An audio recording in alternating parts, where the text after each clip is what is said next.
Hey guys, welcome back. Good here from Rhino. We're going to be doing workshop 1D. Today we're going to be looking at pre-screening, fitness appraisals, and referring clients to allied health professionals.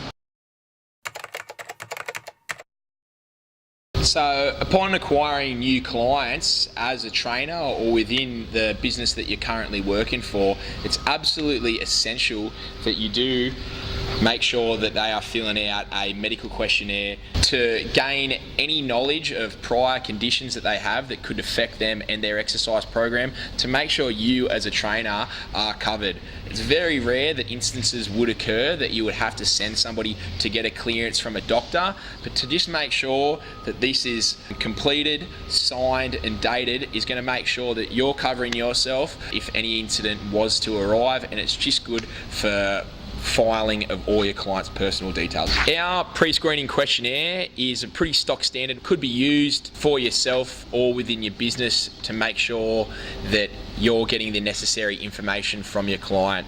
So aside from their name, address, phone, email and emergency contact number, you'll go through and complete pretty basic questionnaire that'll give you a bit of information about where their health is currently at. A few of the questions that we've got here is there anyone in your family under 60 years of age who has suffered from heart disease, stroke, irregular cholesterol or sudden death?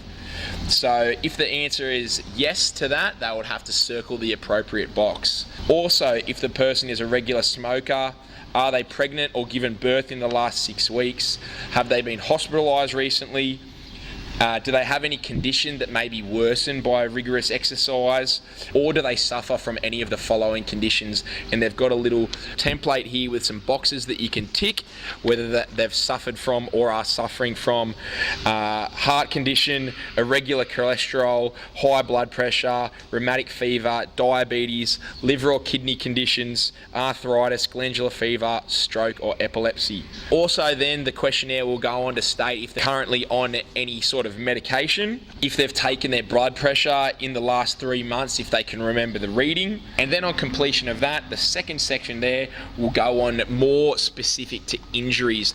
If they have any injuries or major pain to any of these areas, and they can just circle yes or no to the following areas: neck, back, shoulders, hips, knees and other. On the back is just a disclosure for a member to sign to guarantee that the information that they have provided you with is correct, and also the opportunity for somebody under the age of 18 to have a guardian sign and confirm on their behalf. The last component that's on our medical questionnaire here, and it's absolutely essential to include within your pre-screen, is an acknowledgement of risk. So this will just go through the details or a waiver for injury that occurs within your training premises, and it is really a stock standard thing that any fitness industry would put out there to their members there, just to make sure that if something on the absolute off chance was to happen there, that you as a business, you as a trainer are covered legally. Moving along now to talk about our fitness appraisal, or what we like to call down here at Rhino is our movement assessment. A new member would complete this down here with their new trainer just on completion of their goals assessment. The goals assessment will establish the goals that they're looking to achieve down here at Rhino, the results that they're wanting to see, and basically why they are sitting in front of you wanting to make a change. Our movement assessment is something that we've put a lot of time and effort into devising, and since revising as well with a local allied health professional, that it really is a great indicator for us to see where clients are currently at. Without having this understanding of how our clients are moving, where their strength is at and what their fitness level is like, as well as their flexibility and mobility, how will we know where to introduce them into their programming? We've developed a series of tests of which you can score a 3, 2, 1 or 0. A 3 for these tests would mean 100% completion, where a 0 means that you were not able to complete the test at all. For any of the scores in between would gauge how well or how successfully you were to complete them, and there's a little bit of a description next to each one of those those tests there that you can see. We've broken down our movement assessment into 4 components. Those 4 components include movement, strength, flexibility, and fitness. From all of these 4 components, we have a series of different tests that fall into each one of those categories with a total of 9 tests. From those 9 tests, you can get a potential maximum score of 3 for each test, so an overall maximum score out of 27. For the movement-based tests, we have 2 tests. The first being the squat and the second being the lunge test. Both of these tests we see as an absolutely essential part to highlighting what are the key indicators of how a client is moving through both those ranges of motion, and potentially what a trainer has to be able to identify as areas of weakness and things that they need to improve on to make sure that they can get more capable through both of those movements. The reason that we've chosen both the squat and the lunging movement are these are pretty commonly completed exercises throughout a resistance workout, and they are also exercises where people can very easily experience difficulty. Improving in both your squat and lunge will have a number of benefits, not only in the gym, but in daily life as well. For example, loosening up through your hips and ankles, as well as deloading through your thoracic spine, can lead to an overall sense of general well-being. There's nothing better than just moving better.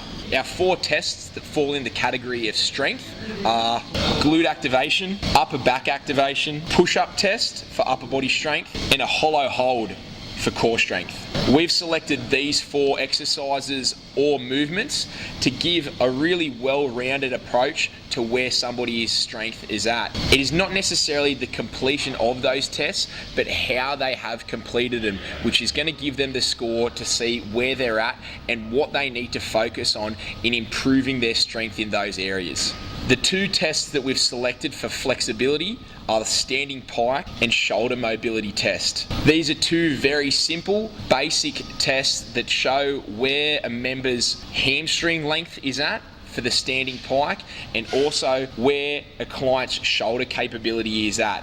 It's a really important procedure to understand where a client is with both of these mobility movements, as it's super common for people to be experiencing lower back pain, discomfort, inability with the first 2 movement-based exercises, or discomfort or even pain in certain upper body exercises would be due to poor completion, lack of flexibility, lack of mobility through either their standing pike or shoulder mobility test. The final test is a 1-minute max effort row. We've chosen to do our fitness test on the rower simply because it's quickly enough completed and gives a good indicator of where a member's current fitness level is at. Also, it's really easy to reassess. It gives somebody a benchmark of what they should be looking to hopefully exceed on their next test. The goal that a member is trying to achieve is the most amount of meters possible in that 1 minute. To gain a maximum score on the row test, the fitness test, a male would have to row above 320 meters and a female would have to row over 280 meters. To score a 0 for this test, males would have to have rowed less than 250 meters and females less than 220 meters. We've devised our own specific goal setting template to be completed on the introductory session with a new member. The first component of this template goes over the 5 main goals that a member would be wanting to achieve within their first 10 weeks or beyond at Rhino. So the first component is the what. The second component of this is the why. Starting to uncover a little bit more of the emotional side of things, or the pain behind why somebody is standing in front of you. We want to understand what's motivating a member to achieve those specific goals. Thirdly is the when, starting to gain an understanding of realistically when a member would want to achieve those goals by, and starting to possibly create a little bit of a sense of urgency. The last bit on the first component of this goal setting template is the solution. After using these previous 3 questions and having a bit of ongoing discussion with the member, you can then devise an accurate solution of potentially how many personal training sessions they should be using a week in order to achieve their goals. As well as that, it would be agreed upon whether a member thinks it's valuable to be doing a weekly weigh-in, and also if they would like to be doing before and after photos that could be reassessed every 10 weeks. On the back, we briefly talk about where, in terms of the results that they're wanting to achieve, if there is some sort of physical transformation, we have to assess their current body weight and also go through a series of measurements that can be reassessed. It's also here that we would agree upon a reassessment date. Generally, most would aim for about 10 weeks. Final part of this goal setting template is where we would devise with our member a draft training plan. Add in those personal training sessions that they want to be doing each week, as well as training that they will commit to on their own, also including any group sessions that they would be liking to attend. Having the opportunity to sit down with a new prospecting member and talk about their goals or use a potential template like this is where you're actually being a personal trainer. A lot of people get confused with the content of being a personal trainer is the training sessions, where I truly believe the main component of being a personal trainer is establishing what a person's goals and needs are and how you can find out why they are motivating to them and help to offer a solution for their problem.